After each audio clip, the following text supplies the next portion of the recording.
कहते हैं इंसान पूरी जिंदगी अपना घर बनाने में लगा देता है, लेकिन अब जब धरती ही दुश्मन बन जाए तो बरसों की मेहनत कुछ ही सेकंड में बल्बे में बदल जाती है। जरा सोचिए, अगर 1 मिनट के अंदर धरती 2 बार कांप उठे, इमारतें ताश के पत्तों की तरह झुकने लगे, हजारों लोग अपनी जान बचाने के लिए सड़कों पर दौड़ पड़े और पूरा देश एक ही रात में आपदा का मैदान बन जाए। यही हुआ है दक्षिण अमेरिका देश वेनेजुएला में, जहां महज 39 सेकेंड के अंतराल में 7.2 और फिर 7.5 तीव्रता के 2 शक्तिशाली भूकंपों ने ऐसी तबाही मचाई कि पूरा देश दहल उठा। अब तक 32 लोगों की मौत की पुष्टि हुई है, 700 से ज्यादा लोग घायल हैं। लेकिन सबसे बड़ा डर अभी बाकी है। अमेरिकी जियोलॉजिकल सर्वे यानी यूएसजीएस ने आशंका जताई है कि प्रभावित इलाकों में जनहानि इससे कहीं ज्यादा हो सकती है। पूरे देश में राष्ट्रीय आपातकाल लागू कर दिया गया है और राहत बचाव अभियान लगातार जारी है। बुधवार की शाम जब पूरा वेनेजुएला राष्ट्रीय अवकाश मना रहा था, लोग अपने घरों में परिवार के साथ मौजूद थे, तभी शाम करीब 6 बजे धरती कांपने लगी। पहला झटका 7.2 तीव्रता का था और उसके सिर्फ 39 सेकंड बाद 7.5 तीव्रता का दूसरा और कहीं ज्यादा ताकतवर भूकंप आया। दोनों झटकों का केंद्र राजधानी कराकास के पश्चिमी इलाके के पास था। इतने कम अंतराल में आए इन 2 भूकंपों ने लोगों को संभलने तक का मौका नहीं दिया।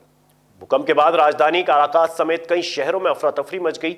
लोग अपने बच्चों और बुजुर्गों को लेकर घरों से बाहर भागे। कई बहुमंजिला इमारतें दरारों में आ गई, कई इमारतें ढह गई और कई खतरनाक तरीके से झुक गई।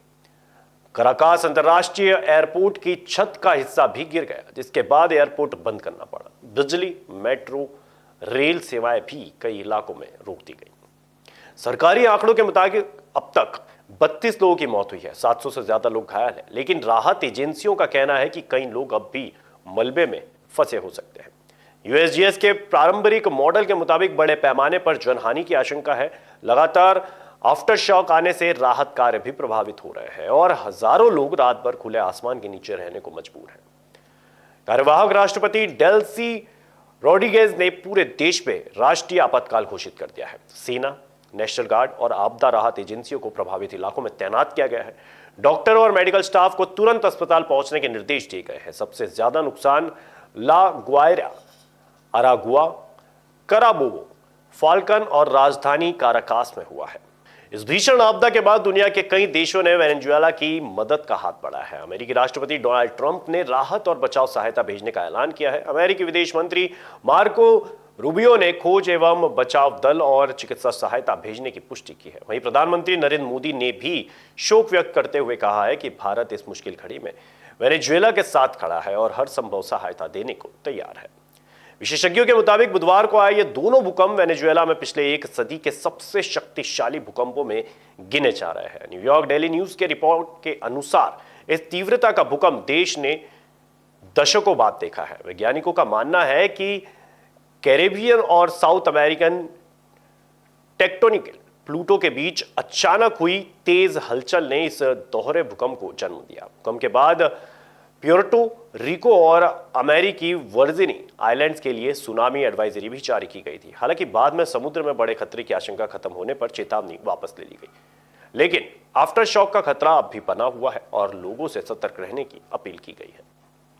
वेनेजुएला में आई इस भीषण आपदा के बाद दुनिया के कई देशों ने मदद का हाथ बढ़ाया। भारत के प्रधानमंत्री मोदी ने भी भूकंप में जान गंवाने वाले लोगों के प्रति गहरा शोक व्यक्त किया है। प्रधानमंत्री मोदी ने कहा है कि इस कठिन समय में वेनेजुएला की सरकार और वहां के लोगों के साथ मजबूती से खड़ा है भारत।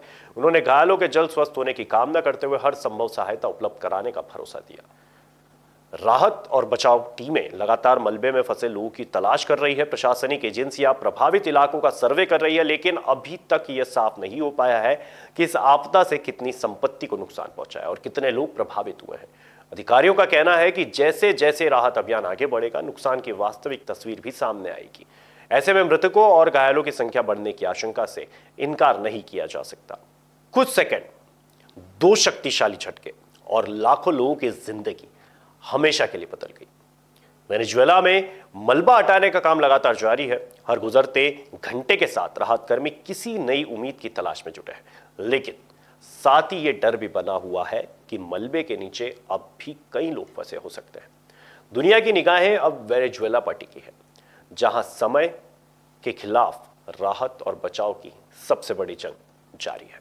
जब मुद्दे बढ़ते हैं और सुनवाई कम हो जाती है, जरूरत होती है एक ऐसी आवाज की जो सीधे जनता से जुड़े। अब हर गली हर मोहल्ला बनेगा खबर का हिस्सा, जहां उठेगा हर सवाल जनहित के मुद्दों, बेबाक अंदाज बिना किसी दबाव के, सिर्फ सच और जनता की आवाज। राजीव टाइम्स लेकर आ रहा है एक खास कार्यक्रम, जनता के बीच जनता की बात। हम आ रहे हैं आपके बीच, आपकी आवाज को बुलंद करने। देखना ना भूलें राजीव टाइम्स पर, क्योंकि अब बात होगी जनता के हक